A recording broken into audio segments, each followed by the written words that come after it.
Hey, I'm Gabe. Hello. And I'm Johnny. Today we'll be talking about the 2014 remake of Oddworld Abe's Odyssey, Oddworld New and Tasty.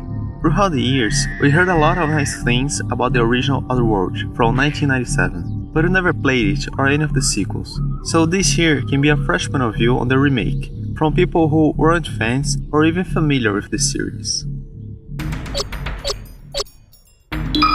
Abe is a Mudokon who was a slave in Rupture Farms, a meat factory in Oddworld.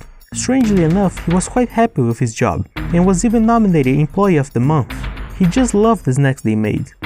But while some critters were going extinct, yes, that is an animal, and meat was growing thin, he accidentally discovered that the new soon-to-be-launched flavor of the company is none other than the Mudokons, the workers themselves. So starts Abe's escape and his quest to save his skin.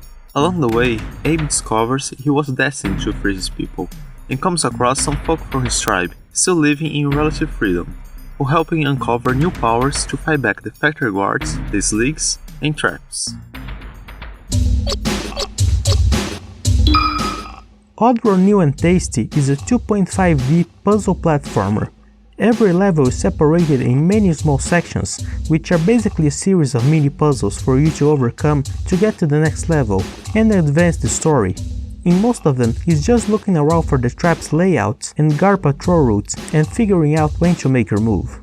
The controls are stiff like it's the 90s, which can help with some precision jumps, but quite a few times it'll get in your way when you want to be a little more agile and just make a turn while running for your life. While being completely defenseless against any threat, Abe can find a few ways to deal with some of them. At times there are some grenades laying around, or a trap can be used in your favor against a slig or two. And if you get some safe vantage point, you can use Abe's special ability. For whatever reason, he can chant to possess sligs and can turn a guard against the others or just use them to clear a minefield for you. The chanting is also used to open portals where birds are gathering, that sometimes lead to a few secret areas, and through where your fellow co-workers can escape. Did that actually make any sense? When meeting other Mudokons, you have to be extra careful not to get them in harm's way, or not to end up killing one of them yourself by accident, or on purpose. You shouldn't kill them on purpose though, as it will give you the bad ending. The game could have been a bit more clear about this from the beginning, especially since it practically introduces you to the other workers with a death trap. You get a chapter select screen to explore previous levels as you please, and if you want to get the good ending, you need it to go over a few again. I actually thought it was a bug or something, as while I wasn't trying that hard to find everything in my first run, I was doing my best to save everyone I came across, and I'm pretty sure I didn't see anyone dying, and suddenly I had 50 casualties on my back. That happened because of the secret areas. There are quite a few of them, and inside there's a bunch of Mudokons in need of saving, especially on the first few levels. And if you finish a level without saving all of them, they'll all be killed. Seriously, I have no idea how people found some of these areas before any walkthroughs were made. Also, for whatever reason, Abe's life bar is measured by birds that are recovered by freeing people and chanting to flocks of birds. That took me a while to figure it out.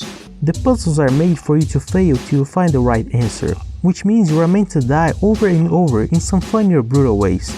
That makes checkpoints plenty across areas, but even they can get a little boring as you wait for Abe's respawn animation. So the game also gives you a quick checkpoint, which is basically an instant save state to get to those tight spots faster. Apparently those quick saves didn't exist in the original, and the checkpoints were more scarce. So I can imagine what a pain it must have been to beat it back in the day.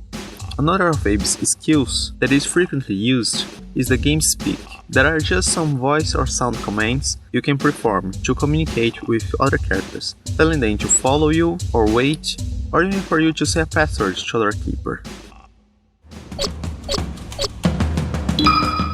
I've heard good things about the original for a long time, but I just never really got any interest in the game before.